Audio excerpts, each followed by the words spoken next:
Hey everybody, welcome back. We're doing Vinyl with Taste up to our 24th episode. I'm an old school Pat. And I'm Dancehall Neil. Today we thought we'd skip a really restricting format and just show you some new nuggets that we got, right? Yes. Yeah. I'll go first. Just going to go through these. Start with the CDs. Got Ami Yoshida. This is Tiger Thrush.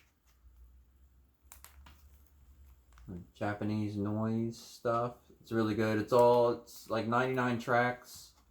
I wouldn't say it's harsh noise, but it's all with her vocal. So it's like, I guess where Yoko started. And this is kind of where it finishes. I guess Junko and Miss Ami. Same vein. This classic reissue, the Garagari. No, how do you pronounce that again? Garagari GGG, which loosely translates to like vomit shit. Anal Beethoven, I see, is one of the tracks. Yeah, the guy's he's reissuing all the back catalog, and all their stuff is super rare. So this came out 2018, goes back to 85. Oh wow. Stuff on here, 85, 87, and yeah, I'm sure I'll get more into their stuff. They're one of my probably favorite noise. Well, it's just one guy now, but very, very rude. They started as kind of like exhibition type stuff where they would record and like beat off theaters.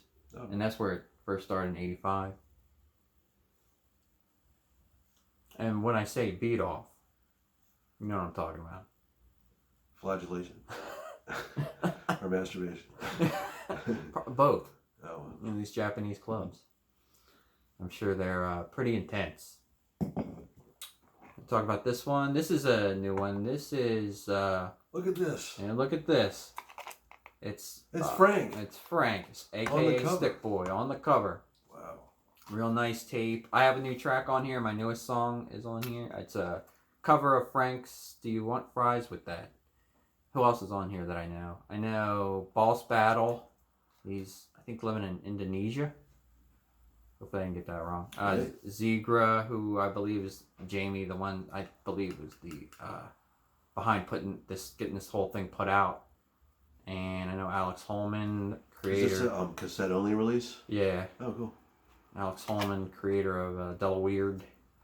But that's tribute to Frank, who is still alive, by the way. Who's still alive, by the way. So you know, he didn't pass on. Sometimes these tributes, you think the guy's passed on. So. Yeah, it was a head scratcher, but they always referred to him as like an outsider artist. Yeah. So that would be the big draw there. Nice. You know, like other outsider artists. Daniel Johnson? Am I saying that right? Or David Johnson? No, you're right, Daniel Johnson. Daniel Johnson. I'm not really into that, but I guess I would be considered outsider. Yeah. Or definitely. Wesley Willis. Yeah, I really don't. Frank is definitely the black Wesley Willis.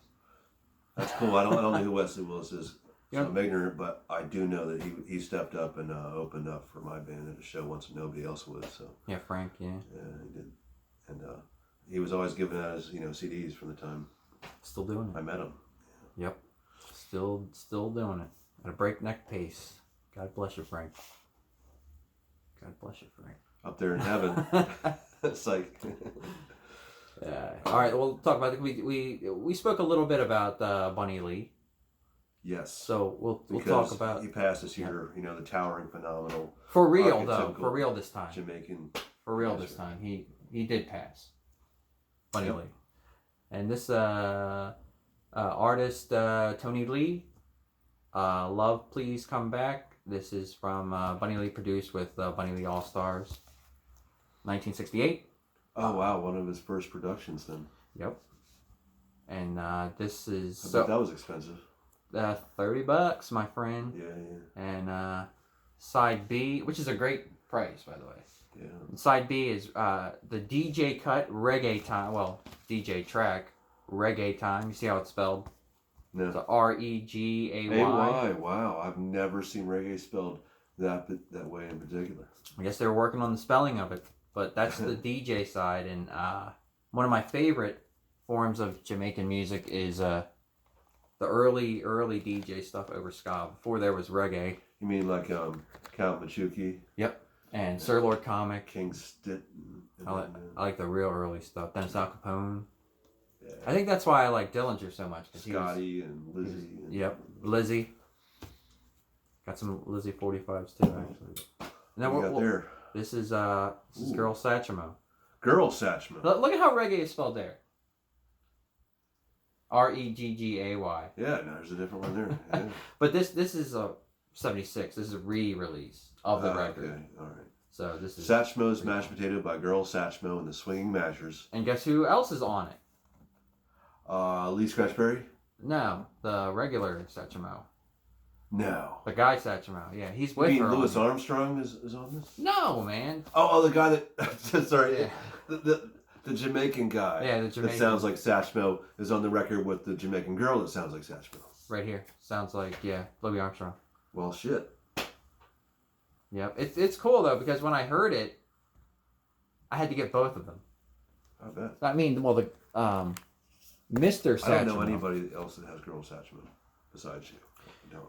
I had to check it out. Anyone Delaware has Girl Satchmo, please comment. Please comment. I just want to know. Or even if you've heard of him or her. Yeah. Talk about this. This is Hate. The album is I'm Glad Sid's Dead.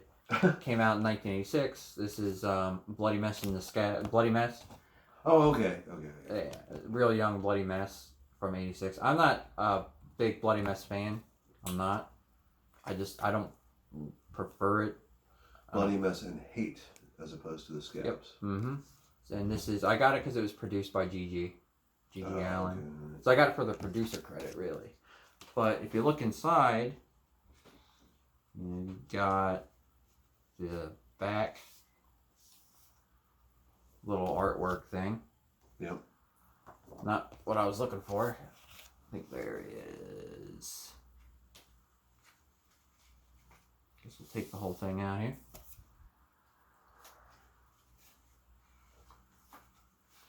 The picture, Gigi.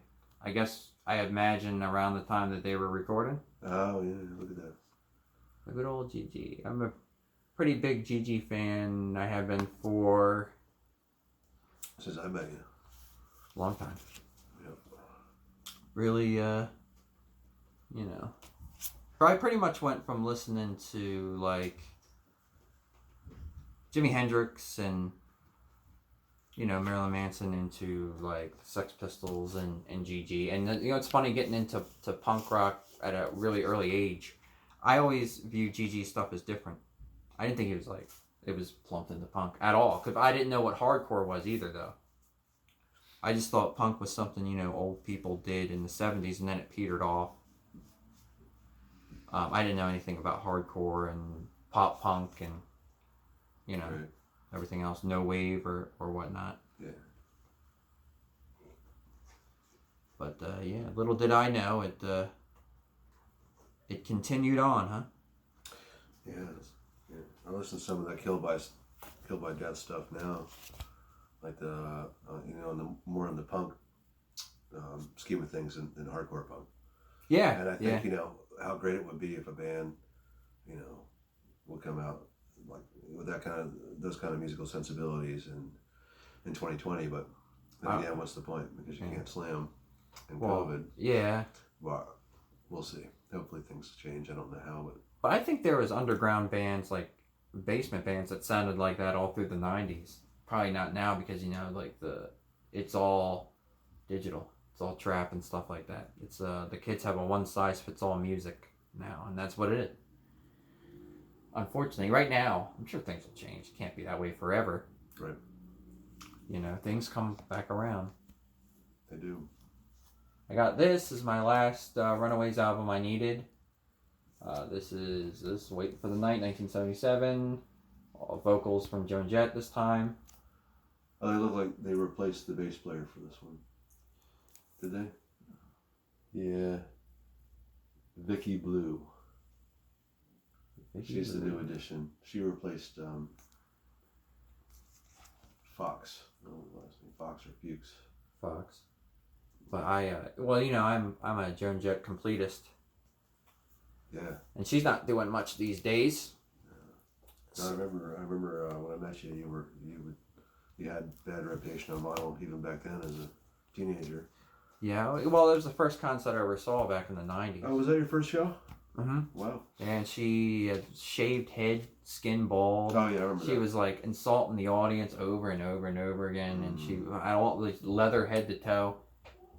She was supporting her Fetish tour. It was a album called Fetish and came out in 90 something, Okay. mid 90s, and she was I guess reinvented herself as like more of a, I don't want to say grungier, but maybe more of like a punk thing, something, you know. Sure. Yeah, so that was, I'd never seen anything like that before, where she's like calling the audience dogs and telling them to get down and like lick her boot and shit, and fucking like just like letting them have it. I was like, I didn't know you could do that. So, Yeah, that sounds like a really ace Joan Jett concert. it was heavy. This drummer broke his snare drum. It was nuts. Yeah. I want to talk about this a little bit. This is a diamond in a rough of several records that I got to sell in my store. Natty Neal Record Shop. Check it out. Oh yeah, Oldfield Tubular Bells on Virgin, right? Yep. Well, no, this One is of the early versions. Yeah, Virgin Records. Yep. 1973. I like it. It's it reminds me of like all the jazz I like that weird free improv stuff with classical, with progressive rock. So it's the only vocal. There are some vocals in there, but the main vocals are just incoherent. So that was a diamond in a rough of records I got from my store. I decided I wasn't going to sell it because I liked it too much. But I think that was like the only one that I kept. Nice. I was like 200 that I sold or selling. Natty Neal Records, Discogs store. Sweet. Or yeah, Natty Neal Records for the dancehall stuff. Dancehall Neal tapes. That's coming. We're coming back with the new one from Fire George. Oh sweet. Yeah, I'm trying to. With COVID, everything sank. But let's talk about this stack right here. All right, so I busted out today. I'm busting out some of my vinyl from bins that I've collected over the years. And the very first record I wanted to show was actually belonged to my dad, and I thought I'd scoured my dad's records completely through and through, growing up. And yeah, because you seemed real surprised at some of the stuff that was in there. So this one I just found, and it was it's The Green Door by Jim Lowe, and The Green Door. Cramps covered it. They did Green Door. What's that secret you're keeping? The green. What's behind the green door? This is what they were covering, and of course the Cramps did their own spin on it. Sounds great the way they did it. This is a much more conventional 50s, 60s rock record version, but it's still cool to have the original. And what's behind the green door? I mean, that's a really hairy 70s porn too. You probably heard of that, I'm sure. Some of our audience maybe have heard of that. Oh, you did. Yeah. I'm looking at you right there. So, I always thought the Cramps were just a rockabilly band, and they looked weird. Yeah, they certainly put their own spin and style on what they were covering. I mean, I love it that way though. Yeah. They're like a rockabilly band that lived next door to the Monsters. Yeah, and they were great. And having had the privilege of seeing them 4 or 5 or 6 times. You liked them all the way through? Yeah. Sweet. Yeah. This one I pulled out. It is the King of Twist, Chubby Checker, Your Twist Party. That's pretty. That looks like original. Meet Chubby Checker, who does the twist. He also does, in LPs in those days, you do, a greatest hits of everybody's stuff. So he's doing Rock Around the Clock and Blueberry Hill and a whole lot of shaking going on. But this is the record that had the twist on it. Now there was a whole subgenre called the twist, right? Twist. Yeah, I mean. He created a short-lived genre. It was such a big record. I mean, it's just a little huge. And he's not in the Rock and Roll Hall of Fame, but his first hits began in 1960. So yeah, I guess you're putting that in the collection, huh? Yeah, I mean The Pat archive. that should go. You know, actually, I think it should go. anything by Fats Domino, especially your Imperial, you know, his original label. Yeah. You know, if you can get a record from Fats on that, this one happens to be called Rock and Rollin' Fats Domino, and it has, you know, it's not his first full length collection of hits on Imperial, but it's an early one. It's probably the second or third. It's got My Blue Heaven, I'm in Love Again When My Dreamboat Comes Home, you know, so enough hits from Fats Domino. Changing it up completely, genre-wise for a second, I wanted to switch over to a punk compilation series that came out of Subterranean Records in the early 1980s. The Life Is series. There were 3 of them that I know about. The first was Life Is Ugly, So Why Not Kill Yourself? Then there was Life Is Boring, So Why Not Steal This Record? And the third one was Life Is Beautiful, So Why Not Eat Health Foods? But all of them go for like easily go for $30+ each on Discogs. This is the first one, Life Is Ugly, So Why Not Kill Yourself? And a great punk compilation that I highly recommend. Urinals. You know, Red Cross, Descendants, Urinals, Ill Will, Silver Dismay, China White. The first side is the punk side. The second side is the weird side. But even the weird side has good shit on it, like bands like Mood of Defiance, the Minutemen, the Urinals, Saccharine Trust. The first one was the best. Life Is Ugly, So Why Not Kill Yourself? Life Is Boring, I have on a CD, like, you know, dub. Here's Life Is Beautiful, So Why Not Eat Health Foods, the third in the series. And it's got a lot of the same bands. This one, you know, includes Anti, Shattered Faith, China White. Oh, Box Pop, the nice. Punk MIA, you know, the Bags, the Germs. So I wanted to show that series. Switching genres up again, I wanted to showcase what was in these bands. And there was some old school rap in there, which I like old school anything, you know, obviously, but you know, I was talking to Neil about this earlier. A lot of people think old school rap is stuff like Run DMC. Well, they're mistaken, because, you know, Run DMC is actually the start of the new school of rap. The old school was, you know, the bands like Sugar Hill Gang and bands that, like, were on this Sugar Hill compilation called Greatest Rap Hits here. You got your Sugar Hill Gang, Grandmaster Flash and Furious 5, Spoonie G, Funky 4+1. This is when they rapped like this. 1, 2, Yeah. 3, 4. This one has called Showdown, Furious 5 meets Sugar Hill Gang. Furious 5 being real rappers. Here's one. Oh, this is very famous. The Adventures of Grandmaster Flash on the Wheels of Steel. I like the album art. That's too. considered, you know, the classic landmark hip-hop song.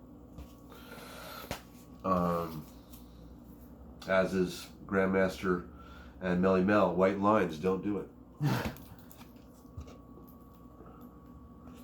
So it's just Grandmaster on that record? Well, it's Flash. Oh, here's Grandmaster and Melly Mel, Furious 5, from the motion picture Beat Street. Well. That's nice. You know, to have a full a art. picture of them on the back, you know. They're looking like, you know, rap crews at the time, African Bambaataa, Cold Crush Brothers. Almost like a Prince style. Treacherous 3. In the way they look. Whip It. And this side is... Whip It Good. Switching labels from Sugar Hill to Enjoy Records. Here you got Grandmaster Flash and the Furious 5 doing your Super Rappin', another acknowledged classic of the early hip-hop movement. And finally, Super Rappin' theme, Super Rappin' number 2. So was there a lot of Grandmasters back then? I'm sure copycats from... I mean, there was only really, you know, you had Melly Mel and you had Flash. I can't think of too many. Grandmaster Caz, maybe? Cold Crush Brothers. Yeah. You know, old school hip hop, you know, I'll admit, it's not my forte. And there's a lot to be learned when it comes to music. Sure. But I think it's cool. You know, I always enjoy, like, being able to showcase any early examples of anything, and that is definitely Some early hip hop. That's an early one. You can't get too much earlier, I guess. Yeah. In America here. It's true. But anyway, that was all I brought out here today. Yeah, so these were exclusively new nuggets, things that we've acquired recently. Some stuff we've heard before, but just stuff that we're putting in our archives. So what are we thinking we're gonna come out with next year? We have some surprises coming up. Yeah, we got a couple of different things that we want to. Actually, tonight we were supposed to have a special guest who's gonna be on hopefully by the next time. Yeah, our buddy who has some really good vinyl. Yeah. You know. Just came into some really. I'm excited to see it. Me too. You know, I've heard a little bit about it, so that's gonna be one. Maybe the next one. Maybe the coming up here soon. Yeah. We also want to do a artist spotlight on the Sex Pistols and Sex Pistols gang. I guess. Yeah, you know everything related. Your Malcolm McLaren's. Yep. So I'm excited to bring those records. And of course, we could always dive back into reggae, subject that we love. Mm-hmm. Which will be, what are we? We're Jamaican We're music. up to 96 and on now. 96 to 2006. Yeah, nice. I think we both can talk about that era. plenty. That is a good era. I like it. And it ends on a high note. Everybody had an album in Jamaica in 2006 and 2007 before it took a swan dive, just to be lifted back up again.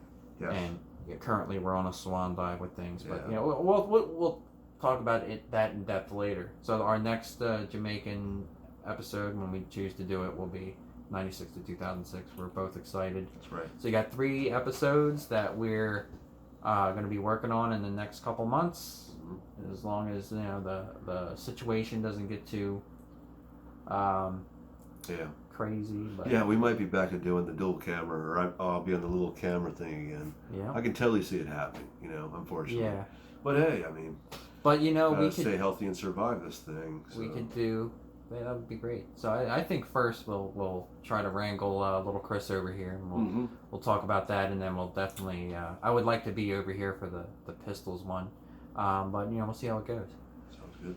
All right. Well, hey, it's a shorty this time. It's a little short, but we still give you 20 minutes of solid vinyl. Hey, it's short and fast, but it's heavy, very passionate. Yes. Well, until next time, you guys. Stay safe, stay healthy, and zip zam, bowie and swoosh.